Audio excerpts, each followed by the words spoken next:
السلام عليكم ورحمة الله وبركاته. بسم الله الرحمن الرحيم.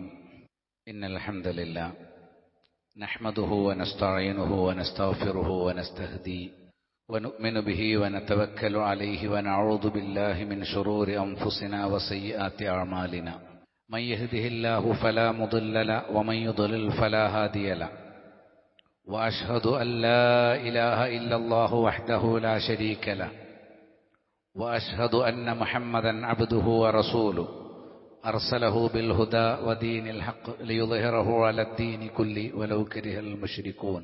أما بعد، فإن خير الحديث كتاب الله وخير الهدي هدي محمد صلى الله عليه وسلم وشر الأمور محدثاتها وكل محدثة بدعة وكل بدعة ضلالة وكل ضلالة في النار.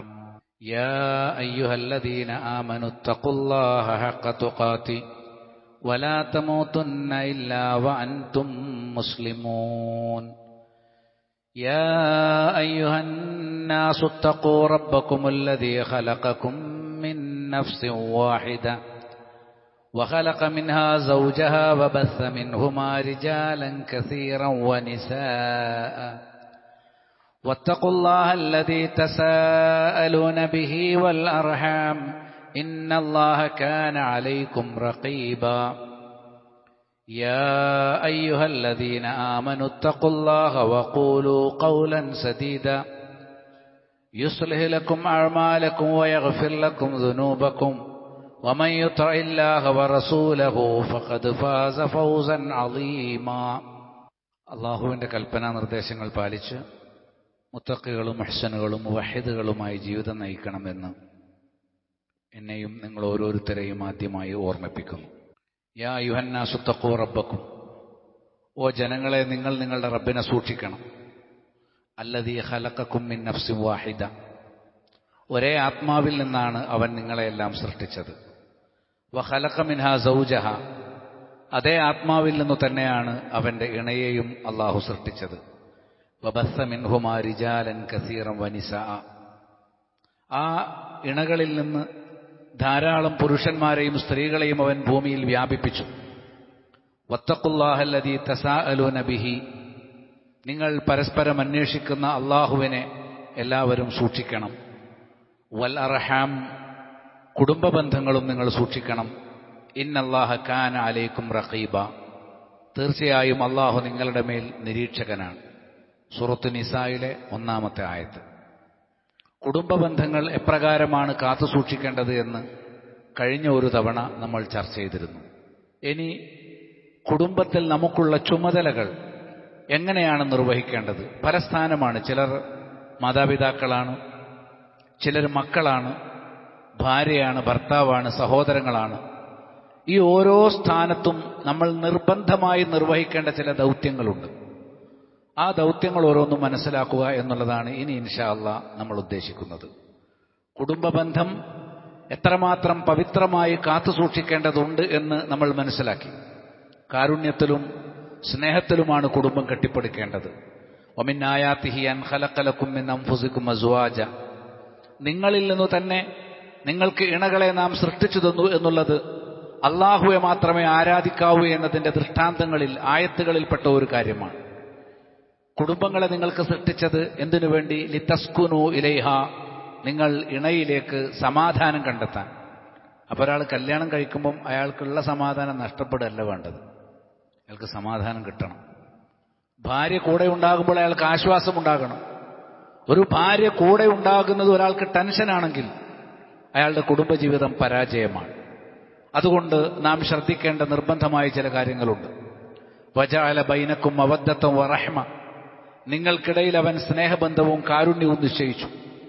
ഇന്ന ഫീ ദാലിക ലആയാതിൻ ലിഖൗമി യതഫക്കറൂൻ, തീർച്ചയായും അതിൽ ചിന്തിക്കുന്ന ജനങ്ങൾക്ക് ദൃഷ്ടാന്തങ്ങളുണ്ട്. കുടുംബമെന്നാൽ അതൊരു അമാനത്താണ്. പരസ്പരം വിശ്വാസ്യതയോടെയാണ് മുന്നോട്ടു പോകേണ്ടത്. പരലോകത്ത് വിചാരണ ചെയ്യപ്പെടുന്ന ഒരു ഉത്തരവാദിത്തമാണ്. അബ്ദുല്ലാഹി ഇബ്നു ഉമർ റളിയല്ലാഹു അൻഹുമ അദ്ദേഹം പറഞ്ഞു, അന്നഹു സമിയ റസൂലല്ലാഹി സ്വല്ലല്ലാഹു അലൈഹി വസല്ലം യഖൂൽ, റസൂലുള്ളാഹി സ്വല്ലല്ലാഹു അലൈഹി വസല്ലം പറയുന്നതായിട്ട് അദ്ദേഹം കേട്ടു. കുല്ലുക്കും റായിൻ വകുല്ലുക്കും മസ്ഊലുൻ അൻ റഅയ്യത്തി, നിങ്ങളെല്ലാവരും ഉത്തരവാദിത്തമുള്ളവരാണ്. ആരെക്കുറിച്ചാണോ നിങ്ങൾക്ക് ഉത്തരവാദിത്തമുള്ളത് ആ പ്രജകളെക്കുറിച്ച് നിങ്ങൾ ചോദ്യം ചെയ്യപ്പെടും. നിങ്ങൾ ഉത്തരവാദികളാണ്, അതുകൊണ്ട് നിങ്ങൾ ചോദ്യം ചെയ്യപ്പെടും. മസ്ഊലാണ് എല്ലാവരും എന്ന് പറഞ്ഞാൽ ഫൽ ഇമാമു റായിൻ, ഒരു ഭരണാധികാരി ഒരു മസ്ഊലാണ്. ഒരു വഹുവ മസ്ഊലുൻ അൻ റഅയ്യത്തി, തന്റെ പ്രജകളെക്കുറിച്ച് ചോദ്യം ചെയ്യപ്പെടും. ഒരു നാട്ടിൽ ഭദ്രതയും അച്ചടക്കവും ഉണ്ടാകാൻ തന്റേതായ ഉത്തരവാദിത്തങ്ങൾ നിർവഹിക്കാൻ ഭരണാധികാരിക്ക് ബാധ്യതയുണ്ട്. ഒരു മുസ്ലിം ഭരണാധികാരി നാട്ടിൽ ഇസ്ലാമിന്റെ അഖീദയും വ്യക്തിത്വവും നിലനിർത്താൻ ആവശ്യമായ സംവിധാനങ്ങൾ ഉണ്ടാക്കുന്നില്ലെങ്കിൽ നാളെ റബ്ബിന്റെ മുന്നിൽ മറുപടി പറയേണ്ടി വരും. വറജുലു ഫീ അഹ്ലിഹി റായിൻ, ഒരു പുരുഷൻ തന്റെ കുടുംബത്തിലെ ഉത്തരവാദിയാണ്. വഹുവ മസ്ഊലുൻ അൻ റഅയ്യത്തി, അവൻ അവന്റെ പ്രജകളെക്കുറിച്ച് അഥവാ ഭാര്യയെക്കുറിച്ചും മക്കളെക്കുറിച്ചും ചോദ്യം ചെയ്യപ്പെടും.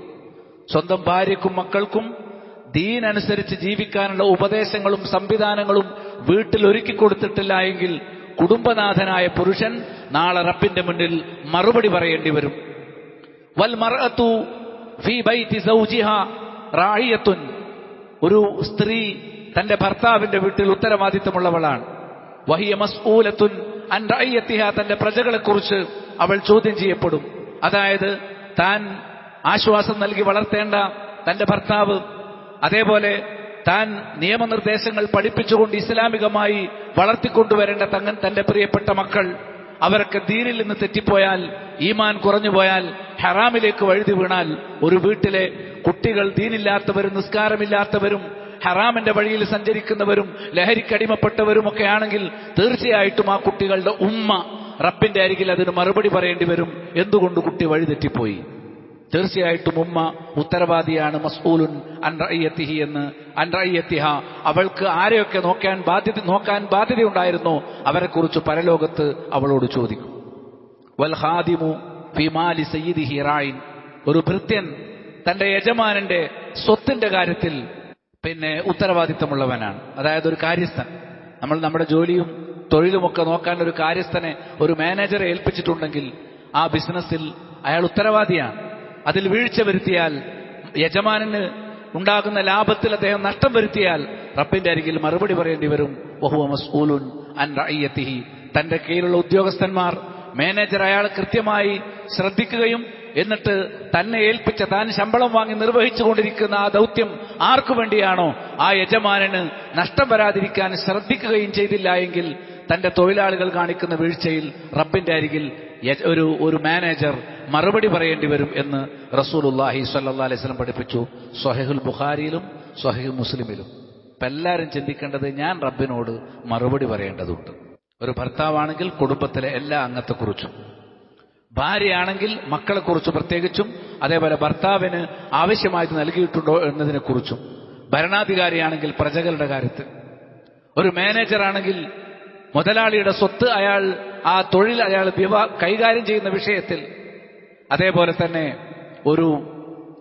ഏതൊരു വ്യക്തിയും അയാളുടേതായ നിലയിൽ തീർച്ചയായിട്ടും എന്താണ് മറുപടി പറയേണ്ടി വരും എന്ന് നമുക്ക് കാണാൻ സാധിക്കും. എന്താണ് കുടുംബം എന്നതുകൊണ്ട് ഉദ്ദേശിക്കുന്നത്? അറബി ഡിക്ഷണറികൾ പരിശോധിച്ച് നമുക്ക് കാണാം. അൽ മുഅ്ജമുൽ വജീസിൽ പറയുന്നു, അഹ്ലുർ റജുലി വ അശീറത്തുഹു, ഒരു പുരുഷൻ, അവന്റെ ആളുകളും കുടുംബാംഗങ്ങളും. അപ്പോൾ ഒരു പുരുഷനെ കേന്ദ്രീകരിച്ചുകൊണ്ടാണ് ഇസ്ലാം ഒരു കുടുംബത്തെ ക്രമീകരിക്കുന്നത്. അതാണ് ഭംഗിയുള്ളതും അതാണ് മികച്ചതും. അതുകൊണ്ട് തന്നെ ഓരോരുത്തരും എന്താണ് കുടുംബം എന്ന് കൃത്യമായി മനസ്സിലാക്കണം. വീണ്ടും അതിൽ കാണാം മറ്റൊരു വിശദീകരണം, അൽ ജമാഅത്തു യർബിത്തുഹ അംറുൻ മുശ്തരിക്കുൻ, എല്ലാവർക്കും പങ്കാളിത്തമുള്ള, പരസ്പരം ബന്ധമുള്ള കാര്യങ്ങൾ ഉൾക്കൊള്ളുന്ന ഒരു സംഘം. അതായത് വാപ്പാന്റെ ജീവിതത്തിലെ സന്തോഷങ്ങളിലും സങ്കടത്തിലും മക്കൾക്ക് ചില ബാധ്യതകളുണ്ട്, മക്കളുടെ വളർച്ചയിലും ജീവിതത്തിലും വാപ്പാക്ക് ചില ബാധ്യതകളുണ്ട്. അങ്ങനെ പരസ്പരം ബന്ധമുണ്ടാകുന്ന ഒരു സംഘം, പരസ്പരം ഉത്തരവാദിത്തമുള്ള, ഗുണദോഷങ്ങളിൽ പരസ്പരം ബന്ധമുണ്ടാകുന്ന ഒരു സംഘം എന്നാണ് കുടുംബം എന്നതുകൊണ്ട് ഉദ്ദേശിക്കുന്നത്. ലിസാനുൽ അറബിൽ ഇബ്നുൽ മൻദൂർ പറയുന്നത്, അദ്ദിറുൽ ഹസീന, ഭദ്രമായ ഒരു കവചം, അതാണ് കുടുംബം. നമ്മൾ തെറ്റുകൾ ചെയ്യാത്ത എന്തുകൊണ്ടാണ്? തോന്നിയതുപോലെ ജീവിക്കാത്ത എന്തുകൊണ്ടാണ്? അതിന് അള്ളാഹു നിശ്ചയിച്ച ഒന്നാമത്തെ ഒരു കാര്യം നമ്മുടെ കുടുംബമാണ്. നമ്മൾ തെറ്റ് ചെയ്യുമ്പോഴേക്കും കുടുംബം പിടിക്കും, ശ്രദ്ധിക്കും, കാണും, അവർ ചിന്തിക്കും. നമ്മൾ ആ റബ്ബിനെ കുറിച്ചാണ് ഭയപ്പെടുന്നത് എങ്കിൽ പോലും നമ്മൾ എന്നാലും ഏതെങ്കിലും ഒരു സമയത്ത് വഴുതി പോകാതിരിക്കാൻ, പതറിപ്പോകാതിരിക്കാൻ നമ്മുടെ കുടുംബത്തെ അള്ളാഹു ഒരു കവചമാക്കി വെച്ചിട്ടുണ്ട്. ഏതൊരു വ്യക്തിയും നന്മയിൽ ജീവിക്കാൻ അയാൾക്ക് ഒന്നാമത്തെ കവചമായി അള്ളാഹു വെച്ചിരിക്കുന്ന അയാളെ കുടുംബമാണ്. നാട്ടുകാരെ പേടിച്ചിട്ടല്ല ഒരാൾ നന്നായി നിൽക്കുന്നത്. നേരെ മറിച്ച് എന്തുകൊണ്ടാണ്? അയാളെ ഏറ്റവും ശ്രദ്ധിക്കുന്ന ആളും തിരുത്തുന്ന ആളുകാരാണ്. ഒരുത്തനൊരു തോന്നിവാസം ചെയ്ത് ഒരു നാട്ടുകാരൻ ചോദിക്കാൻ വന്നാൽ നീ ആരാ ചോദിക്കാൻ നിൽക്കും. പക്ഷെ വാപ്പ തിരുത്തുമ്പോൾ നിങ്ങളാരാ ചോദിക്കാന്ന് ലോകത്തൊരുത്തനും ചോദിക്കൂല. അപ്പൊ നമുക്ക് ഒരു പവിത്രതയുള്ള മാന്യതയുള്ള ഒരു ജീവിതം നിലനിർത്താൻ നമുക്ക് ഒന്നാമത്തെ കാരണമായി അള്ളാഹു നിശ്ചയിച്ചിരിക്കുന്നത് കുടുംബത്തെയാണ്. അതുകൊണ്ട് കുടുംബത്തിന് നൽകപ്പെട്ടിരിക്കുന്ന ഒരു നിർവചനം ഭദ്രമായ ഒരു കവചം എന്നാണ്. നമുക്ക് നമ്മുടെ ദീൻ, നമ്മുടെ നന്മ അത് പൊട്ടിപ്പോകാതിരിക്കാൻ നമ്മുടെ കുടുംബം നമുക്കൊരു കവചമായി നമ്മുടെ കൂടെ തന്നെയുണ്ട് എന്നുള്ളത് വളരെ സത്യമാണ്. നമുക്ക് നമ്മുടെ അനുഭവമാണ്, യാഥാർത്ഥ്യവുമാണ്. അത് പ്രത്യേകം വിശദീകരിക്കേണ്ട ഒരു സംഗതിയില്ല. ചുരുക്കി പറഞ്ഞാൽ പൊതുവായി ഭാര്യ ഭർത്താക്കന്മാരും മക്കളും ചേർന്ന ഒരു സംവിധാനമാണ് കുടുംബം. അതിലേക്ക് വല്യപ്പയും വല്യമ്മയും അതിന് മുകളിലേക്ക് എത്ര പേർ ജീവിച്ചിരിപ്പുണ്ടോ അവരൊക്കെ അതിൽ ഉൾക്കൊള്ളും. അതേപോലെ പേരക്കുട്ടികളും അവരുടെ മക്കളും ജീവിച്ചിരിപ്പുണ്ടെങ്കിൽ അത് ഉൾക്കൊള്ളും. അപ്പൊ വല്യപ്പയും പേരമക്കളും ഉൾക്കൊള്ളുന്ന, ഭാര്യ ഭർത്താക്കന്മാരും മക്കളും ഉൾക്കൊള്ളുന്ന ഒരു സംവിധാനത്തെയാണ് നമ്മൾ കുടുംബം എന്ന് വിളിക്കുന്നത്. ഈ കുടുംബം കെട്ടിപ്പടുക്കുന്നതിന് ചില ലക്ഷ്യങ്ങൾ നിശ്ചയിച്ചിട്ടുണ്ട്. ആദ്യം നമ്മൾ അത് മനസ്സിലാക്കണം. നമ്മുടെ കുടുംബത്തിൽ ഓരോരുത്തരുടെയും ദൗത്യമാണ് ഇൻഷാ അല്ലാഹ് നമ്മൾ പറയാൻ പോകുന്നത്. ഒരു ഭാര്യ എങ്ങനെയുള്ളവളായിരിക്കണം, ഒരു ഭർത്താവ് എങ്ങനെയുള്ളവനായിരിക്കണം, മക്കൾ അവരുടെ ബാധ്യതകൾ എന്തൊക്കെയാണ്, മാതാപിതാക്കൾ എന്നുള്ള നിലക്ക് മക്കളെ എങ്ങനെയാണ് തർബിയത്ത് ചെയ്യേണ്ടത്, ഇതൊക്കെ ഇൻഷാ അല്ലാഹ് വഴിയെ നമ്മൾ പിന്നീട് ചർച്ച ചെയ്യും. ആദ്യം നമ്മൾ മനസ്സിലാക്കേണ്ടത് കുടുംബത്തെ അള്ളാഹു നിർണയിച്ചതിൽ ചില ലക്ഷ്യങ്ങളുണ്ട്. അനസ് ബിൻ മാലിക് റളിയല്ലാഹു അൻഹു റിപ്പോർട്ട് ചെയ്യുന്ന ഹദീസിൽ കാണാം, ഖാല റസൂലുള്ളാഹി സ്വല്ലല്ലാഹു അലൈഹി വസല്ലം, റസൂലുള്ളാഹി പറഞ്ഞു, ഇദാ തസവ്വജൽ അബ്ദു ഫഖദ് ഇസ്തക്മല നിസ്ഫദ്ദീൻ, ഒരടിമ കല്യാണം കഴിച്ചാൽ അവന്റെ ദീനിന്റെ പകുതി പൂർത്തിയായി. ഫല്യത്തഖില്ലാഹ ഫീമാ ബഖി, ബാക്കിയുള്ളതിൽ അവൻ അള്ളാഹുവിനെ സൂക്ഷിക്കട്ടെ.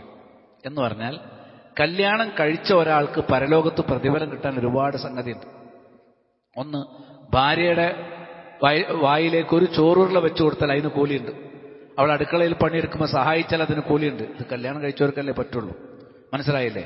അതേപോലെ ഒരു ഭാര്യയെ സംബന്ധിച്ചിടത്തോളം ദീനുള്ള ഒരു കുഞ്ഞിനെ ഗർഭം ധരിച്ച് പ്രസവിക്കുന്നതിന്, നൊന്ത് പ്രസവിക്കുന്നതിന് കൂലിയുണ്ട്. മക്കളെ തർബിയത്ത് ചെയ്യുന്നതിന് കൂലിയുണ്ട്. ഭർത്താവിനെ സന്തോഷിപ്പിക്കുന്നതിന് കൂലിയുണ്ട്. കല്യാണം കഴിച്ചാലല്ലേ ഈ കൂലിയൊക്കെ കിട്ടുള്ളൂ. അതുകൊണ്ട് നമുക്ക് പരലോകത്തേക്ക് പ്രതിഫലം സമ്പാദിക്കണമെങ്കിൽ കല്യാണം കഴിക്കണം, അല്ലെങ്കിൽ പകുതിയായി പോകും. കല്യാണം കഴിക്കാതെ ജീവിച്ച് ഇബാദത്തുകൾ ചെയ്ത് ഒരാൾ പ്രതിഫലം സ്വന്തമാക്കുന്നുണ്ടല്ലോ, അതിന്റെ ഇരട്ടി പ്രതിഫലം സ്വന്തമാക്കാൻ കുടുംബജീവിതം നയിക്കുന്ന ഒരാൾക്ക് സാധിക്കും. അതുകൊണ്ടാണ് പറഞ്ഞത്, നിങ്ങളെ സംബന്ധിച്ചിടത്തോളം ഒരു കുടുംബം എന്ന് പറഞ്ഞാൽ, കല്യാണം എന്ന് പറഞ്ഞാൽ ഫഖദ് ഇസ്തക്മല നിസ്ഫദ്ദീൻ, ദീനിന്റെ പകുതി അതോടുകൂടി പൂർണ്ണമായി. എന്ന് പറഞ്ഞാൽ കല്യാണം കഴിക്കാതെ ജീവിക്കുന്ന ആളുകൾക്ക് ദീനിന്റെ പകുതി ഇനിയും കിട്ടാനുണ്ട്. കല്യാണം കഴിച്ചിട്ട് പരസ്പരമുള്ള ബാധ്യതകൾ നിർവഹിച്ച് അള്ളാഹുവിന്റെ അരികിൽ വലിയ പദവികൾ കിട്ടാനുണ്ടല്ലോ, അത് കല്യാണം കഴിച്ചാലല്ലേ കിട്ടൂ. അപ്പൊ കല്യാണം കഴിച്ചില്ലെങ്കിൽ ദീന് പകുതിയായി പോകും. കല്യാണം കഴിച്ചാലേ ദീന് മുഴുവൻ കിട്ടുള്ളൂ. അതുകൊണ്ട് തന്നെ ദീനിന്റെ പകുതിയാണ് കുടുംബജീവിതം എന്ന് വിശേഷിപ്പിച്ചത് നമ്മുടെ മനസ്സിൽ ആദ്യം ഉണ്ടായിരിക്കണം. കുടുംബത്തിന് നമ്മുടെ ജീവിതത്തിൽ വലിയ സ്വാധീനമുണ്ട്. കുടുംബമൊന്നുമില്ലാതെ ജീവിക്കുന്നതല്ല ഒരിക്കലും നമുക്ക് ദുനിയാവിലും പരലോകത്തും ഉപകാരപ്പെടുക എന്നുള്ളതാണ്. രണ്ടാമതായി സാമൂഹ്യമായ ലക്ഷ്യങ്ങളുണ്ട്. പരസ്പരം സഹായിച്ചുകൊണ്ട് ജീവിക്കേണ്ടവരാണ് നമ്മൾ. കുറച്ചു കാലം കഴിഞ്ഞാൽ വാർദ്ധക്യത്തിലെത്തും. വാർദ്ധക്യത്തിലെത്തുമ്പോഴാണ് ഒരാൾ ചിന്തിക്കുക, മനസ്സിലായില്ലേ, കല്യാണമൊന്നും വേണ്ട, കുടുംബമൊന്നും വേണ്ട എന്ന് വിചാരിച്ച് നടക്കുന്ന ഒരാൾക്ക് പ്രായം ചെന്നാൽ അയാൾക്ക് മനസ്സിലാവും, ഞാൻ കല്യാണം കഴിച്ചിരുന്നെങ്കിൽ എന്നെ ഈ സമയത്ത് ശ്രദ്ധിക്കാനൊക്കെ ഒരാളുണ്ടാകുമായിരുന്നല്ലോ. തീർച്ചയായിട്ടും പരസ്പരം അങ്ങോട്ടും ഇങ്ങോട്ടും ഒത്താശകൾ ചെയ്യുക എന്ന സാമൂഹ്യമായ ഒരു ബാധ്യതയുണ്ട്.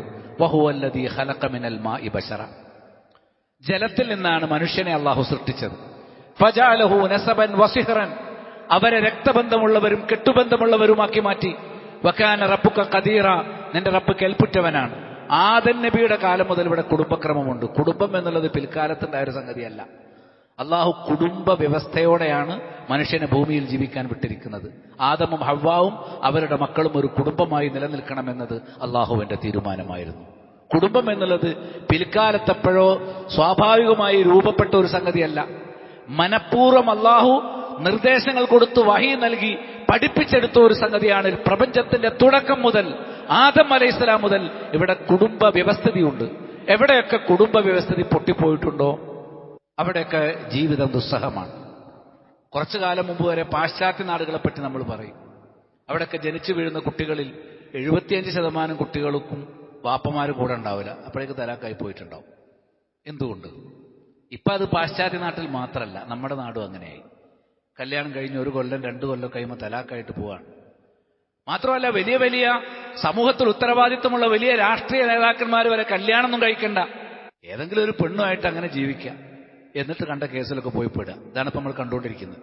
വലിയ നമുക്ക് സമൂഹത്തിന് മാതൃകയായിരിക്കേണ്ട യുവാക്കൾ ഇപ്രകാരം മോശമായി വർത്തിച്ചാൽ എങ്ങനെ ഉണ്ടായിരിക്കും? കുടുംബക്രമം, ഒരു കുടുംബത്തിന്റെ ഒന്നും ആവശ്യമില്ല. ഞാനും ഒരു പെണ്ണും തമ്മിലൊരു കരാർ, അതിന്റെ അടിസ്ഥാനത്തിൽ അങ്ങനെ പോകുക. കല്യാണത്തിന്റെ ഒന്നും ആവശ്യമില്ല. മൃഗങ്ങളെക്കാൾ അധപ്പതിച്ച ഒരു സംസ്കാരത്തിലേക്കാണ് അവർ എത്തിച്ചേരുക എന്നുള്ളതിന് കുഞ്ഞു കുട്ടികൾക്ക് മനസ്സിലാവും. അതിന് വലിയ ബുദ്ധിയൊന്നും വേണ്ട. വ്യക്തമായി സമൂഹം അംഗീകരിക്കുന്ന പവിത്രമായ കുടുംബ ബന്ധത്തിലൂടെയാണ് ഭാര്യ ഭർത്താവ് എന്ന നിലയിൽ മാത്രമേ ഒരു കുടുംബം കെട്ടിപ്പടുക്കാൻ പാടുള്ളൂ. അല്ലാതെ നമ്മൾ ഈ സാംസ്കാരിക നായകന്മാരെന്ന് പറയുന്നത് ഒരു സംസ്കാരം തൊട്ടു തീണ്ടാത്ത ആളുകളെയാണെന്നുള്ള വലിയ സങ്കട. സിനിമക്കാർ, സീരിയലുകാർ, നോവലിസ്റ്റുകൾ, ഇവരൊക്കെ നമ്മൾ സാംസ്കാരിക നായകന്മാരെന്ന് വിളിക്കുക. ജീവിതത്തിൽ ഒരു നേരും നെറിയുമില്ലാത്തവർ. ഞാൻ എല്ലാവരെയും അടച്ചാക്ഷേപിക്കുക അല്ലെങ്കിലും അതിന്റെ പൊതുവായ രൂപം അങ്ങനെയാണ്. ഏറ്റവും താളം തെറ്റിയ കുടുംബക്രമം, അത് അതേപോലെ സിനിമയും സീരിയലും നോവലും അനുകരിച്ചുകൊണ്ട് ജീവിക്കുന്നവരിലും അങ്ങനെ തന്നെ ആയിരിക്കും. അവരങ്ങനെയാണ്, അവരനുകരിക്കുന്നവരും അങ്ങനെയാകും. അപ്പൊ ജനങ്ങളെ ഏറ്റവും കൂടുതൽ സ്വാധീനിക്കുന്നത് നോവലും സിനിമയും ആകുമ്പോൾ സ്വാഭാവികമായും സീരിയലുകൾ കണ്ട് കുടുംബത്തിലെ സ്വഭാവങ്ങൾ ക്രമീകരിക്കുന്ന പണ്ഡിതന്മാരിൽ നിന്നോ ദീനിൽ നിന്നോ കുടുംബത്തിന്റെ ക്രമം പഠിക്കുന്നതിന് പകരം ഒരു കുടുംബത്തിൽ ഭാര്യ ഭർത്താവിനോട് എങ്ങനെയായിരിക്കണം, പ്രശ്നമുണ്ടായാൽ എങ്ങനെ അതിനെ നേരിടണം എന്നുള്ളതിന് ഈ കള്ളുകുടിയന്മാർ എഴുതുന്ന സീരിയലിൽ നിന്ന് പാഠം പഠിക്കാൻ പോയാൽ എങ്ങനെ ഉണ്ടാവും? സ്വന്തം ജീവിതത്തെക്കുറിച്ചോ കുടുംബ ബദ്ധതയെക്കുറിച്ചോ ഒരു നിലപാടുമില്ലാത്തവർ, ആണും ഒരുമിച്ച് ജീവിച്ചോട്ടെ, കല്യാണം കഴിച്ച് പെണ്ണും ഒരുമിച്ച് ജീവിച്ചോട്ടെ എന്നുള്ളത് വലിയൊരു സ്വാതന്ത്ര്യമായി കണക്കാക്കുന്നവർ, അതാണ് ഈ രാജ്യത്തിന്റെ വലിയ സ്വാതന്ത്ര്യം എന്ന് കൽപ്പിക്കുന്ന ആളുകൾ നോവലും സീരിയലും എഴുതിയാൽ എങ്ങനെ ഇരിക്കും? അത് കണ്ടിട്ട് അതിൽ നിന്ന് സ്വാധീനം ഉൾക്കൊണ്ട് നമ്മുടെ കുടുംബത്തെ ആ കണ്ണുകൊണ്ട് നോക്കിയാൽ എങ്ങനെ ഇരിക്കും? ഒന്നിനും കൊള്ളരുതാത്ത അവസ്ഥ. പണ്ട് പാശ്ചാത്യ നാടുകളിൽ നിന്ന് നമ്മൾ കേട്ടുപോന്നിരുന്ന വർത്തമാനം ഇന്ന് നമ്മുടെ നാട്ടിലും കേട്ടുകൊണ്ടിരിക്കുകയാണ്. കുടുംബ ബന്ധങ്ങൾ ശിഥിലമായി. കോടതികളിൽ ഏറ്റവും കൂടുതൽ വ്യവഹാരം നടക്കുന്ന കേസുകൾ എന്താ? കൊലപാതകമല്ല, മോഷണമല്ല. നമ്മുടെ കോടതികളിൽ ഏറ്റവും കൂടുതൽ കെട്ടിക്കിടക്കുന്ന കേസ് ഭാര്യയും ഭർത്താവുള്ള തലാഖാണ്. അല്ലെങ്കിൽ പരസ്പരം ദ്രോഹിച്ച പീഡിപ്പിച്ച ഭാര്യയും ഭർത്താവും അവരുടെ കുടുംബാംഗങ്ങളും പരസ്പരം പീഡിപ്പിച്ച കഥകൾ കുടുംബ കോടതികളിലാണ് ഇന്ന് ഏറ്റവും കൂടുതൽ കേസുകളുള്ളത്. എന്താ കാരണം? എന്തുകൊണ്ടാണ് സംഭവിക്കുന്നത്? ഇസ്ലാം അതിൽ വളരെ വ്യക്തമായി അത്തരമൊരവസ്ഥയിലേക്ക് പോകാതിരിക്കാനുള്ള നിർദ്ദേശങ്ങൾ തന്നു. അതുകൊണ്ട് തന്നെ കോടതികളിൽ മുസ്ലിങ്ങൾ തുലോം വിരളമാണ്. മുസ്ലിങ്ങൾ ഉണ്ടെങ്കിൽ അവർ ഇസ്ലാം ഉപേക്ഷിച്ചവരാണ്, ഇസ്ലാമിന്റെ നിയമങ്ങൾ പാലിക്കാൻ കൂട്ടാക്കാത്തവരാണ്.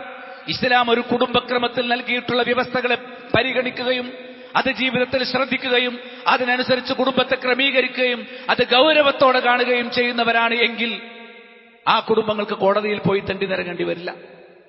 തീർച്ചയാണ് സംഗതി. അതെന്തൊക്കെയാണ് എന്നാണ് നമ്മൾ പഠിക്കേണ്ടത്. എന്തൊക്കെ കാര്യങ്ങൾ നമ്മൾ പഠിപ്പിച്ചു? ഓരോ സമൂഹം കെട്ടിപ്പടുക്കുമ്പോഴും അതിന്റെ അടിത്തറ കുടുംബമാണ് എന്ന ബോധം നമുക്കുണ്ടായിരിക്കണം. കുടുംബം തകർന്നാൽ സമൂഹം ശിഥിലമാകും. അതിനാൽ കുടുംബ ഭദ്രത നാം കാത്തു സൂക്ഷിക്കണം. കാരണം നമ്മുടെ കുടുംബ ഭദ്രത നാളെ പരലോകത്ത് ഓരോരുത്തരും നഫ്സി വിചാരണക്ക് വിധേയമാകുന്ന വിഷയമാണ് എന്നോർക്കണം. സാധാരണ പറയാറുണ്ട്, വ്യക്തികൾ നന്നായാൽ കുടുംബം നന്നായി. നേരെ തിരിച്ചാണ്. നല്ല കുടുംബമാണെങ്കിൽ ആ കുടുംബത്തിലെ വ്യക്തികൾ നല്ലതായിരിക്കും. ശരിയല്ലേ? അതുകൊണ്ട് കല്യാണം മുതൽ ക്ലിയർ ആകണം. വ്യക്തി നന്നായാൽ കുടുംബം നന്നാകുമെന്ന കാര്യത്തിൽ സംശയമൊന്നുമില്ല. പക്ഷേ കുടുംബം നന്നായില്ലെങ്കിൽ വ്യക്തി നന്നാവുക എന്നത് സാധ്യതയില്ലാത്ത ഒരു കാര്യമാണ്. നിസ്കരിക്കാത്ത ഒരു കുടുംബം, കള്ളുകുടിയനായ ഒരു വാപ്പ, തലയിൽ തട്ടടാത്ത ഒരു പെണ്ണ്, പള്ളിയിൽ പോകാത്ത ഒരു പെണ്ണ്, ദീൻ അറിഞ്ഞുകൂടാത്ത ഒരു പെണ്ണ്, അങ്ങനെയുള്ള ഒരു കുടുംബത്തിൽ വളർന്ന കുട്ടികൾ എങ്ങനെ ഇരിക്കും? കാരണം കുടുംബം നന്നായാലേ വ്യക്തികൾ നന്നാകൂ എന്ന് പറയാൻ കാരണം, വ്യക്തികൾ എന്ന് പറഞ്ഞാൽ ചെറിയ ശൈശവം മുതലുണ്ടാകുന്ന, ചിന്തിക്കാൻ കഴിയാത്ത പ്രായം മുതലുണ്ടാകുന്ന. കുടുംബം അങ്ങനെയല്ല. കുടുംബത്തിൽ ആദ്യമേ പ്രായമുള്ളവരും പക്വതയുള്ളവരുമുണ്ട്. വ്യക്തികളെന്ന് പറഞ്ഞാൽ ചെറുപ്രായം മുതലേ കുടുംബത്തിലാണ് വളരുന്നത്. അപ്പൊ കുടുംബത്തിൽ അവർ കാണുന്നത് എന്താ? വീട്ടിലെന്താ കാണുന്നത്? വീട്ടിൽ കള്ളുടിക്കുന്ന വാപ്പാനെയാണ് കാണുന്നത്, ബീഡി വലിക്കുന്ന വാപ്പാനെയാണ് കാണുന്നത്, അയൽവാസികളുമായി തല്ലുണ്ടാക്കുന്ന ഉമ്മാനെയാണ് കാണുന്നത്. അതേപോലെ തന്നെ അന്യ ആണുങ്ങൾക്ക് വേണ്ടി കെട്ടിയൊരുങ്ങി സൗന്ദര്യ സംവർദ്ധക വസ്തുക്കളൊക്കെ എമ്പാടും ഉപയോഗിച്ച് മുഖം മറയ്ക്കാതെ തല മറയ്ക്കാതെ പുറത്തേക്കിറങ്ങി അന്യ ആണുങ്ങളെ ആകർഷിക്കുന്ന രൂപത്തിൽ പുറത്തേക്കിറങ്ങുന്ന ഉമ്മാനെയാണ് മക്കൾ ചെറുപ്പം മുതലേ കാണുന്നതെങ്കിൽ മക്കൾ അതല്ലേ ജീവിതമായിട്ട് കാണുക. അവർക്ക് അതിന്റെ അപ്പുറത്ത് വേറെ ആരോ നന്നായി ജീവിക്കുന്നത്, അള്ളാഹുവിന്റെ തൗഫീഖ് ഉണ്ടെങ്കിൽ അവരിലേക്ക് എത്തിയേക്കുമെന്നല്ലാതെ സാധാരണ അള്ളാഹു നിശ്ചയിച്ച ഒരു ക്രമം അനുസരിച്ച് അവരിൽ ദീനുണ്ടാകാനുള്ള സാധ്യത വളരെ കുറവാണ്. അള്ളാഹു തൗഫീഖ് നൽകിയ ആർക്കും ഏതൊരു കാരണം കൊണ്ട് ദീനുണ്ടാവും. അപ്പൊ നമ്മൾ മനസ്സിലാക്കേണ്ടത് കുടുംബം നന്നായാലേ മക്കൾ നന്നാവും. അതുകൊണ്ട് തന്നെ കുടുംബത്തെ നയിക്കുന്ന മാതാപിതാക്കൾക്ക് കുടുംബത്തിന്റെ നെടും തൂണുകൾ എന്നുള്ള നിലയിൽ വലിയ മറുപടി റബ്ബിന്റെ അരികിൽ പറയേണ്ടി വരും. ഖുർആൻ പറഞ്ഞു, വൽ മുഅ്മിനൂന വൽ മുഅ്മിനാത്തു ബഅ്ദുഹും ഔലിയാഉ ബഅ്ദ്. സത്യവിശ്വാസികളും സത്യവിശ്വാസിനികളും പരസ്പരം മിത്രങ്ങളാണ്. എങ്ങനെയാണ്? യഅ്മുറൂന ബിൽ മഅറൂഫി വയൻഹൗന അനിൽ മുൻകർ. സദാചാരം കൽപ്പിക്കുകയും ദുരാചാരം വിലക്കുകയും ചെയ്യും. നല്ല കാര്യങ്ങളാണ് മുതിർന്നവർ മക്കൾക്ക് കൽപ്പിക്കേണ്ടത്, മറ്റുള്ളവരോട് കൽപ്പിക്കേണ്ടത്. തെറ്റായ കാര്യങ്ങൾ വിലക്കണം. വയുഖീമൂന സ്വലാ, അവർ കൃത്യമായി നിസ്കരിക്കുന്നു. വയുത്തൂന സക്കാ, അവർ സക്കാത്ത് നൽകുന്നു. വയുത്തിയൂന അല്ലാഹ വറസൂല, എല്ലാ കാര്യങ്ങളിലും അല്ലാഹുവിനെയും റസൂലിനെയും അനുസരിക്കുന്നു. ഉലൈക സയർഹമുഹുമുല്ലാഹ്, അവരിലാണ് അല്ലാഹു കാരുണ്യം ചൊരിയുക. ഇന്നല്ലാഹ അസീസുൻ ഹകീം, തീർച്ചയായും അല്ലാഹു ശക്തനും യുക്തിമാനുമാണ് എന്ന് കൃത്യമായി പരിചയപ്പെടുത്തി. ചെറുപ്പക്കാരാണെങ്കിലും പ്രായമുള്ളവരാണെങ്കിലും, അതേപോലെ ആണുങ്ങളാണെങ്കിലും പെണ്ണുങ്ങളാണെങ്കിലും, കുട്ടികളാണെങ്കിലും മുതിർന്നവരാണെങ്കിലും, കുഴപ്പങ്ങളിൽ നിന്നും അരാജകത്വത്തിൽ നിന്നും ഈ സമൂഹത്തെ സംരക്ഷിക്കാനുള്ള ഫലപ്രദമായ ഒരു മാർഗമായിട്ടാണ് ഒരു കുടുംബം കെട്ടിപ്പടുക്കേണ്ടത് എങ്ങനെയെന്ന് ഇസ്ലാം നിഷ്കർഷിച്ചിട്ടുള്ളത് എന്ന് കാണാൻ സാധിക്കും. അരാജകത്വത്തിൽ നമ്മൾ വീഴാതിരിക്കണമെങ്കിൽ വ്യവസ്ഥാപിതമായ ഒരു കുടുംബക്രമം ഉണ്ടായിരിക്കണം. ഇന്ന് വ്യവസ്ഥകളെ ചോദ്യം ചെയ്യുന്ന തലമുറയാണ് വളർന്നു വരുന്നത്. നമ്മുടെ കുട്ടികൾ അങ്ങനെ ആകാൻ പാടില്ല. ഒഴുക്കിനനുസരിച്ച് നീങ്ങേണ്ടവരല്ല നമ്മൾ. കുന്നാ നഖൂദു മഅൽ ഖായിലീൻ, എല്ലാവരും അങ്ങനെ ജീവിച്ചപ്പോൾ ഞങ്ങളും ജീവിച്ചത് ട്രെൻഡ് അനുസരിച്ച് ജീവിക്കാം. ഇന്നത്തെ ട്രെൻഡ് ഇങ്ങനെയാണ്. ട്രെൻഡ് എന്ന് വാപ്പാക്കും ഉമ്മാക്കും അറിയാഞ്ഞിട്ടാണ് എന്ന് പറയുന്ന കുട്ടികളല്ല ഉണ്ടാകേണ്ടത്. നമ്മൾ നാട്ടിലെ ട്രെൻഡിനനുസരിച്ചല്ല ജീവിക്കേണ്ടത്. നബിയുടെയും സ്വഹാബത്തിന്റെയും ട്രെൻഡ് അനുസരിച്ചാണ് നമ്മൾ ജീവിക്കേണ്ടത്. അത് നമ്മൾ പഠിക്കണം. അതെങ്ങനെ നമ്മുടെ കുടുംബത്തിൽ കൊണ്ടുവരാം എന്നുള്ളതിന് നിയമനിർദ്ദേശങ്ങളാണ് നമ്മൾ പഠനത്തിന് വിധേയമാക്കുന്നത്. അള്ളാഹു ഏറ്റവും മികച്ച പവിത്രതയുള്ള കുടുംബമായി വളർന്നു വരാൻ നമുക്കെല്ലാം തൗഫീഖ് പ്രദാനം ചെയ്യുമാറാകട്ടെ. അൽഹംദുലില്ലാഹി റബ്ബിൽ ആലമീൻ, വസ്സലാത്തു വസ്സലാമു അലാ അഷ്റഫിൽ അംബിയാഇ വൽ മുർസലീൻ വഅലാ ആലിഹി വസ്വഹബിഹി അജ്മഈൻ വമൻ തബിഅഹും ബിഇഹ്സാനിൻ ഇലാ യൗമിദ്ദീൻ. അമ്മാ ബഅദ് ഫൗസീകും സാനിയം വഇയ്യായ ബിതഖ്വല്ലാഹ്. റബ്ബിനെ സൂക്ഷിച്ച് ജീവിക്കണമെന്നൊരിക്കൽ കൂടി എന്നോട് നിങ്ങളോട് വസിയത്ത് ചെയ്യുന്നു. നമ്മളൊന്ന് ആലോചിച്ച് നോക്കൂ, ആർക്കും ആരോടും ഒരു കടമയില്ല. അങ്ങനത്തെ ഈ മാർക്സിസം പോലുള്ള പിഴച്ച പ്രത്യയശാസ്ത്രങ്ങൾ വിഭാവനം ചെയ്യുന്ന കുടുംബജീവിതത്തെപ്പറ്റി ആലോചിച്ച് നോക്കൂ. വാപ്പാക്ക് ഉമ്മാക്കും മക്കളോടൊരു ബാധ്യതയില്ല, മക്കൾക്ക് വാപ്പായോടും ഉമ്മാനോടൊരു ബാധ്യതയില്ല, സഹോദരങ്ങൾക്ക് പരസ്പരം ബാധ്യതയില്ല. നമ്മൾ മൃഗങ്ങളെപ്പോലെ മനുഷ്യനെ മൃഗമാക്കുന്ന യുക്തിവാദ പ്രസ്ഥാനങ്ങൾ നമ്മുടെ നാട്ടിലുണ്ട്. ഒരു മുസ്ലിം യുക്തിവാദിയാൽ എന്താ സംഭവിക്കുക? അവന്റെ എല്ലാ നന്മയും തീർന്നു. ശരിയാണോ? മുസ്ലിം ആയപ്പോൾ കള്ളുടിച്ചിട്ടില്ല, യുക്തിവാദിയായപ്പോൾ കള്ളുടിക്കാൻ തുടങ്ങി. മുസ്ലിം ആയപ്പോൾ വ്യഭിചാരത്തെ പറ്റി ചിന്തിച്ചിട്ടില്ല, യുക്തിവാദിയായപ്പോൾ വ്യഭിചാരം തെറ്റല്ല. നിങ്ങൾ കണ്ടോ? ഒരു മുസ്ലിമും നിയമങ്ങൾക്ക് വിധേയമാകാത്ത ജീവിതം നയിക്കുന്ന ഒരുത്തൻ തമ്മിലുള്ള വ്യത്യാസം. അവന് സ്വയം തന്നെ നശിപ്പിക്കും. ഒരു യുക്തിവാദി, ദീനില്ലാത്തവൻ. ഇന്ന് ലാദീനികൾ കൂടുകയാണ്. ദീനില്ലാത്ത ആൾക്കാർ, പേരിന് ദീനുണ്ടാവും, ലാദീനി എന്ന് പറയുന്ന ദീനില്ലാതെ ജീവിക്കുന്ന അവസ്ഥ കൂടി വരികയാണ്. പുറത്തൊക്കെ ദീനിന്റെ ചില്ലറ ചില്ലറ അടയാളം കണ്ട് അതിങ്ങനെ ഓരോ ദിവസം ദീനിന്റെ ചിഹ്നങ്ങൾ കുറഞ്ഞ് കുറഞ്ഞ് കുറഞ്ഞ് കുറഞ്ഞ് അവസാനം മുസ്ലിം ഏതാ കാഫർ ഏതാന്ന് തിരിച്ചറിയാൻ പറ്റാത്ത അവസ്ഥയിലേക്ക് നമ്മൾ എത്തിക്കൊണ്ടിരിക്കുകയാണ്. പലയിടത്തും അത് അങ്ങനെ ആയിക്കഴിഞ്ഞു. പല കുടുംബങ്ങളിലും മുസ്ലിങ്ങളെ നമുക്ക് തിരിച്ചറിയാൻ പറ്റില്ല. നിങ്ങളൊരു മാർക്കറ്റിലേക്ക് പോയി നോക്കൂ, ഒരു കടയിൽ കയറിയാൽ തട്ടടാതെ മാരടങ്ങളൊക്കെ പുറത്തേക്ക് കാണിച്ച് നടക്കുന്ന പെണ്ണുങ്ങളുണ്ടാവും. ബാക്കിൽ കാണാതെ തട്ടട്ടമ്മാനെ, മുസ്ലിം പെൺകുട്ടിയാണ്. നമുക്ക് റോട്ടിൽ ബസ്സിൽ കയറുന്ന ഒരു പെൺകുട്ടിയെ കണ്ടാൽ, അല്ലെങ്കിൽ അങ്ങാടിയിൽ മാർക്കറ്റിൽ നമ്മുടെ അടുത്തുകൂടെ ഒരു പെൺകുട്ടി നടക്കുന്നത് കണ്ടാൽ ഇതൊരു മുസ്ലിം പെൺകുട്ടിയാണെന്ന് മനസ്സിലാക്കാൻ പറ്റുമോ? പറ്റൂല. കാരണം എന്താണ്? ജീൻസും ടോപ്പും ഇട്ടിട്ട് കാഫറിന്റെ ഡ്രസ്സ് ഇട്ടിട്ടാണ് മുസ്ലിം വീടുകളിലെ കുട്ടി നടക്കുന്നത്. അതൊന്നും ഞാൻ ചോദിക്കാൻ പാടില്ല എന്ന് ഈ ഉമ്മമാരെയും ഉപ്പമാരെയും ആരൊക്കെയോ പഠിപ്പിച്ചു വെച്ചിരിക്കുന്നു. ഇടയ്ക്കൊക്കെ ഏതെങ്കിലും വിഷയം ഇഷ്യൂ ആക്കി അത് വൈറലാക്കി ചർച്ച ചെയ്യാൻ ഇസ്ലാമിലൊരു പർദ്ദരണം, അല്ലെങ്കിൽ തട്ടടണം, അല്ലെങ്കിൽ മുഖം മൂടിയിടണം, ഇതൊക്കെ വൈറലാക്കാൻ വേണ്ടി കുറെ സംഭവങ്ങൾ ഇങ്ങനെ വരും. പരീക്ഷ ആൾ തട്ടടാൻ സമ്മതിച്ചില്ല, മുഖം മൂടിയിടാൻ സമ്മതിച്ചില്ല. എന്തിനാണ് തട്ടടാൻ സമ്മതിക്കാതെ പരീക്ഷ എഴുതാൻ പറഞ്ഞേക്കുന്ന കുട്ടികളെ? ആ സ്കൂൾ എന്തിനാ പറഞ്ഞേക്കുന്നത്? നമ്മളിത് വീട്ടിൽ ശ്രദ്ധിക്കണ്ടേ? അപ്പൊ ഇത് തട്ടമിടാത്ത, മുഖം മറയ്ക്കാത്ത ഒരു പെണ്ണിനെ സംബന്ധിച്ചിടത്തോളം അവളുടെ ആ താളുപോലുള്ള മുഖങ്ങളിൽ നാളെ നരകത്തിന്റെ തീയാണ് അല്ലാഹു വെച്ചു കൊടുക്കുക എന്ന് മുഖം മറയ്ക്കാതെ നടക്കുന്ന ഒരു യുവതിക്ക് അറിയുമ്പോഴല്ലേ. അല്ലാതെ നാട്ടുകാർക്ക് വേണ്ടിയാണോ തട്ടമിടുന്നത്? റബ്ബ് ഇത് അംഗീകരിക്കുന്നില്ല. ഞാൻ ശിരസ് മറയ്ക്കാതെയും മുഖം മറയ്ക്കാതെയും അങ്ങാടിയോട് നടക്കുന്നത് കുറ്റകരമാണ്. നാളെ എന്റെ മുഖവും എന്റെ ശിരസും നാളെ നരകത്തിൽ കത്തിയെറിയാനുള്ളതാണ് എന്നുള്ള ഒരു ബോധം നമ്മുടെ മക്കളിലേക്ക് വരിക എന്നുള്ളത് പ്രധാനമാണ്. അതാ ഞാൻ പറഞ്ഞത്, ആർക്കും ആരോടും കടമകളോ അവകാശമോ ഒന്നും ഇല്ലാത്തൊരു ജീവിതത്തെപ്പറ്റി നിങ്ങൾ ആലോചിച്ച് നോക്ക്. എന്തൊരു അരാജകത്വമായിരിക്കും. ഇവിടെയാണ് ഇസ്ലാമിന്റെ മഹത്വം, ഇസ്ലാമിന്റെ വലുപ്പം. ഇസ്ലാം ഇല്ലെങ്കിൽ ഈ രാജ്യം എന്തിനു കൊള്ളും? ഇസ്ലാമിൽ നിയമങ്ങളുള്ളത് കൊണ്ട്, നിയമങ്ങളാണ് തീർച്ചയായിട്ടും അത് പാലിക്കണമെന്ന ബോധമുള്ള മനുഷ്യരാണ് ഇവിടെ പവിത്രതയും പക്വതയുമുള്ള ഒരു സമൂഹത്തെ വളർത്തിയെടുക്കുന്നത് കാണാൻ സാധിക്കും. കുടുംബം ശരിയായി കെട്ടിപ്പടുത്താൽ ആത്മീയ ശുദ്ധീകരണം നടക്കും, കാരുണ്യമുണ്ടാകും, നിസ്വാർത്ഥത അല്ലെങ്കിൽ പരാർത്ഥതയുണ്ടാകും. അതിന്റെ അടിസ്ഥാനത്തിൽ ജീവിതത്തിലേക്ക് നയിക്കുന്ന എല്ലാ നല്ല ഗുണങ്ങളും വികസിപ്പിച്ചു കൊണ്ടുവരാൻ കഴിയും. കുടുംബത്തിലെ അംഗങ്ങൾ ഓരോരുത്തരും അവരുടെ കടമകൾ കൃത്യമായി നിർവഹിക്കാനും സഹകരിക്കാനും ശീലിച്ചാൽ നമ്മൾ പരസ്പര സഹകരണം കാണിക്കണം.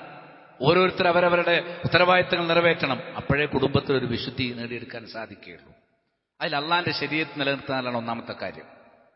അള്ളാഹുവിന് ഇഷ്ടമുള്ള കാര്യങ്ങൾ അത് യാഥാർത്ഥ്യമായി കൊണ്ടുവരിക എന്നതാണ് വാപ്പാന്റെ ചുമതല, ഉമ്മാന്റെ ചുമതല, മക്കളുടെ ചുമതല. ഇത് മനസ്സിലാക്കി കഴിയണം. അതിന് അള്ളാന്റെ ഇഷ്ടം നമ്മൾ പഠിക്കണം. അപ്പോൾ ഒരു നല്ല കുടുംബക്രമത്തിൽ സ്ഥിരമായ മതപഠനമുണ്ടാകണം. അതിലൊന്ന് ജുമയാണ്. ജുമക്ക് തന്നെ ജുമ തീരാൻ നേരത്താ പലരും കയറി വരാം. ഞാൻ ആരെയും കുറ്റം പറയല്ല. യാത്ര കൊണ്ടോ മറ്റെന്തെങ്കിലും തടസ്സം കൊണ്ടോ ഒക്കെ ഏതെങ്കിലുമൊക്കെ വെള്ളിയാഴ്ച വൈകിപ്പോകാം. ദീന് പഠിക്കാൻ പലർക്കും ആകെ കിട്ടുന്ന ഒരു സമയം ജുമയാണ്. ആ ജുമക്ക് കൃത്യമായിട്ട് വരൂല. എന്തൊരു മോശമായ അവസ്ഥയാണ്. എന്നാൽ അങ്ങനെ പോരാ. 168 മണിക്കൂറുണ്ട് ഒരാഴ്ചയിൽ. ആ ആഴ്ചയിൽ നിന്നൊരു 1, 2, 3 മണിക്കൂർ ദീന് പഠിക്കാൻ നീക്കിവെക്കൽ നിർബന്ധമല്ലേ? നമ്മൾ അള്ളാന്റെ തൗഫീഖ് കൊണ്ട് നമ്മുടെ ഈ പള്ളിയിൽ എല്ലാ വെള്ളിയാഴ്ചയും ക്ലാസ് നടക്കുന്നുണ്ട്. മഗ്‌രിബിന് ശേഷം ഇന്ന് മുതൽ ഖുർആന്റെ തഫ്സീർ ക്ലാസ് നടക്കും. അതേപോലെ തന്നെ എല്ലാ ചൊവ്വാഴ്ചയും ക്ലാസ് നടക്കുന്നുണ്ട്, ഞായറാഴ്ച ക്ലാസ് നടക്കുന്നുണ്ട്. അതുപോലെ മറ്റുള്ള പ്രത്യേക ക്ലാസ് ഇവിടെ അറിയിക്കാറുണ്ട്. ഞാൻ ഇത് ഒരു ഉദാഹരണം പറഞ്ഞാണ്. നിങ്ങൾ ഓരോരുത്തരുമുള്ള നാടുകളിൽ ഇങ്ങനെ ഉണ്ടായിരിക്കും. നമുക്ക് ക്ലാസ് വേണം നമ്മൾ തീരുമാനിക്കാന്നല്ലാതെ ഇതൊരു ഇസ്ലാമിക ഭരണകൂടമല്ലാത്തത് കൊണ്ട് പോലീസിനെ വിട്ട് ക്ലാസ്സിൽ വിളിച്ചുകൊണ്ടിരാൻ ആർക്കും കഴിയില്ല. നമ്മൾ പോയാൽ നമ്മൾ പഠിക്കും, നമ്മൾ പഠിച്ചാൽ നമ്മൾ നന്നാവും. ഇല്ലെങ്കിൽ മുസ്ലിം ആയിക്കൊണ്ട് തന്നെ ഇസ്ലാമിന്റെ ചിഹ്നങ്ങളൊന്നുമില്ലാതെ ജീവിക്കേണ്ടി വരും. താടികളില്ലാത്ത പുരുഷന്മാരും മുഖം മറയ്ക്കാത്ത പെണ്ണുങ്ങളും ജീൻസും ടോപ്പും എടുത്ത് നടക്കുന്ന ചെറുപ്പക്കാരികളും ഇങ്ങനെ ഇസ്ലാമിന്റെ ലക്ഷണമില്ലാത്ത ആളുകളായി നമ്മൾ ജീവിക്കുന്നത്. പലരും ഇതൊക്കെ ഇസ്ലാമിന്റെ നിയമങ്ങൾ ഇതിലുണ്ട് എന്ന് അറിയാത്തത് കൊണ്ടാണ്. ആരും കരുതിക്കൂട്ടി തെറ്റിയാണെന്ന് വിചാരിച്ചിട്ടൊന്നും അല്ല ചെയ്യുന്നത്. അറിവില്ലാത്തത് കൊണ്ട് തനിക്കിഷ്ടമുള്ളതുപോലെ ജീവിക്കുന്നു. ഇസ്ലാമിന്റെ ചിഹ്നങ്ങൾ നമ്മൾ നിർബന്ധമായി നിലനിർത്തണം. അത് നമ്മൾ പാലിക്കണം. പുരുഷന്മാർ പാലിക്കേണ്ട ചിഹ്നങ്ങളുണ്ട്, സ്ത്രീകൾ പാലിക്കേണ്ട ചിഹ്നങ്ങളുണ്ട്.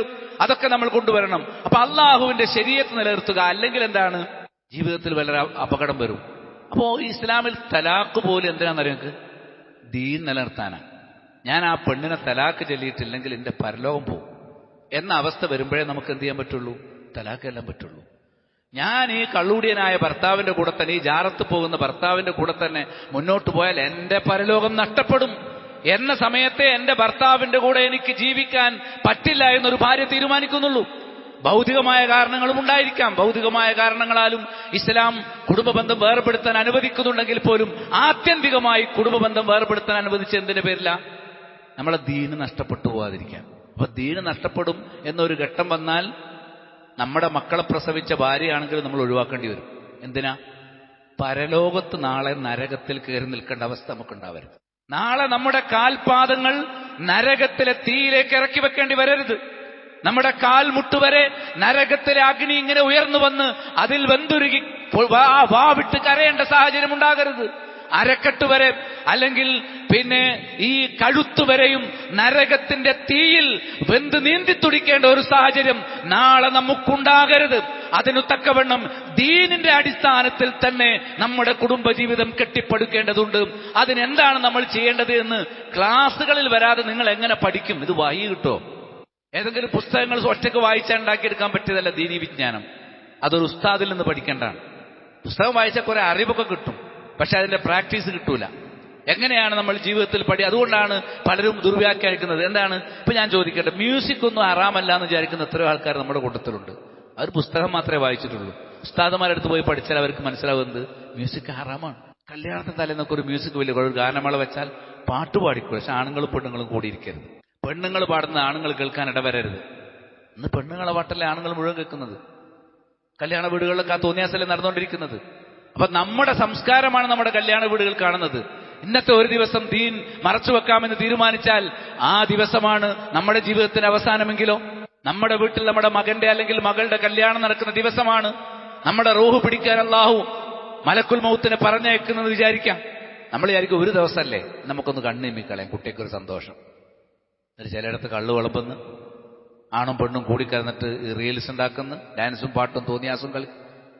ഇന്ന് കല്യാണമൊക്കെ സംവിധാനം ചെയ്യുന്നത് ആരാണ്? ദീനില്ലാത്ത ചെറുപ്പക്കാരാണ്. അതിന് വലിയ കാരണവന്മാരും ഉത്തരവാദപ്പെട്ടവരും മൗലവിമാരും പണ്ഡിതന്മാരും അടക്കമുള്ള ആളുകൾ മാറി നിൽക്കുന്നു. വ്യാപകമായി കുടുംബസംഗമങ്ങൾ നടക്കുന്നു. ഒരു കണക്കിന് നല്ലതാണ്, കുടുംബക്കാരൊക്കെ ഒന്ന് ഒത്തുകൂടുമല്ലോ കാണല്ലോ എന്ന് വിചാരിക്കും. പക്ഷെ നമ്മുടെ നാട്ടിൽ സംഘടിപ്പിക്കപ്പെടുന്ന കുടുംബസംഗമങ്ങൾ നമുക്ക് പങ്കെടുക്കാൻ പറ്റുന്നില്ല. എന്താ പറ്റാത്തത്? ആണും പെണ്ണും ഒരുമിച്ചിരിക്കുകയാണ്, തലമറക്കാത്ത ആളുകൾ. എന്തൊക്കെ തോന്നിയാസം. ഞാനൊരു കുടുംബസംഗമം യാദൃശ്യമായിട്ട് നമ്മുടെ കുടുംബത്തിൽ ഒരു കുടുംബസംഗമത്തിൽ പങ്കെടുക്കേണ്ട സാഹചര്യം ഉണ്ടായി. ചിലരൊക്കെ നല്ല രീതിയിൽ കൊണ്ടു നടക്കും, അവിടെ നിന്ന് ഇറങ്ങിപ്പോരേണ്ടി വന്നു. എന്താ അറിയോ? അവിടെ അനൗൺസ് ചെയ്യാണ്, ഈ കുടുംബത്തിലെ പ്രിയപ്പെട്ട ചെറുപ്പക്കാരോട് ഞങ്ങൾക്ക് പറയാനുള്ളത്, നിങ്ങൾ നന്നായി പരതനപ്പെടെ നല്ല പെൺകുട്ടികളുണ്ടാവും. എന്നിട്ട് നിങ്ങൾക്ക് ഇഷ്ടപ്പെട്ട ഞങ്ങളോട് പറയണം, ഞങ്ങൾ കല്യാണം കഴിച്ചു തരാം. ഇസ്ലാമിൽ നിങ്ങളുടെ കല്യാണം കഴിപ്പിക്കലുണ്ടോ? ഇതിപ്പോൾ ഞാൻ ഏറ്റവും അടുത്ത ദിവസം ഈ തിരൂര് പരിസരത്ത് കഴിഞ്ഞൊരു വർഷത്തിനുള്ളിൽ ഞാൻ നേരിട്ട് ഞാനും എൻ്റെ കുടുംബവും ഒരുമിച്ച് കേട്ടൊരു സംഗതിയാണ്. കാരണം അവർ അനൗൺസ് ചെയ്യുക സ്റ്റേജ് വന്ന്, എന്ത് ഇവിടെ നല്ല നല്ല പെണ്ണുങ്ങളുണ്ട്, നിങ്ങൾ കഴിയുന്നത് നമ്മുടെ കുടുംബത്തിൽ തന്നെ കല്യാണം കഴിക്കണം. അപ്പോൾ ഏതെങ്കിലും പെൺകുട്ടിനെ ഇഷ്ടപ്പെട്ടാൽ നിങ്ങൾ ഇങ്ങനെ തെരഞ്ഞു നോക്കിക്കോളി, ഇഷ്ടപ്പെട്ടാൽ ആൺകുട്ടിനെ ഇഷ്ടപ്പെട്ടാൽ നിങ്ങൾ ഞങ്ങളോട് വന്ന് പറയാം, ഞങ്ങൾ നിങ്ങളെ കല്യാണം കഴിച്ചു തരാം. നമ്മൾ വിചാരിക്കും തരക്കേടില്ല.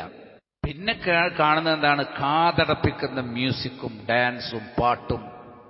കുടുംബങ്ങൾ ഇണങ്ങണ്ടേ? ഇങ്ങനെ കുഫറിന്റെ പ്രവർത്തനങ്ങൾ ചെയ്തിട്ട് എന്ത് ഇണക്കാൻ ഉദ്ദേശിക്കുന്നത്? നാളെ നരകത്തിലേക്ക് നമ്മെ ഇറക്കി വെക്കുക എന്നോ ഒരു യാഥാർത്ഥ്യത്തിൽ നമ്മുടെ സമൂഹം മറന്നുപോയില്ലേ? കൂത്തരങ്ങാകുന്ന കുടുംബസംഗമങ്ങളാണ് ഇന്ന് നടന്നുകൊണ്ടിരിക്കുന്നത്. നമ്മുടെ കുടുംബസംഗമങ്ങൾ നമ്മുടെ സംസ്കാരത്തെ തകർക്കും. കുറച്ചെങ്കിലും ദീനിൽ ജീവിച്ചവൻ ഒരു കുടുംബസംഘത്തിന് പോയി വന്നാൽ അതും കുറഞ്ഞു. ദീന് കിട്ടാനല്ലേ പോകേണ്ടത്? അവിടെ ദീനിന്റെ ഉപദേശങ്ങളല്ലേ കൊടുക്കേണ്ടത്? ആണും പെണ്ണും വേറെ ഇരിക്കണ്ടേ? എന്നിട്ട് പരസ്പരം അങ്ങോട്ടും ഇങ്ങോട്ടൊക്കെ പരിചയപ്പെടുന്ന ഒരു സാഹചര്യം. അപ്പൊ നമ്മൾ നല്ലതിനു വേണ്ടി ഉണ്ടാക്കുന്നത് പോലും അപകടകരമായി വരുന്നു. അതാ ഞാൻ പറഞ്ഞത്, ഒരാൾ തലാക്ക് ചൊല്ലുന്നത് പോലും ദീന് നിലനിർത്താൻ വേണ്ടിയാണ്.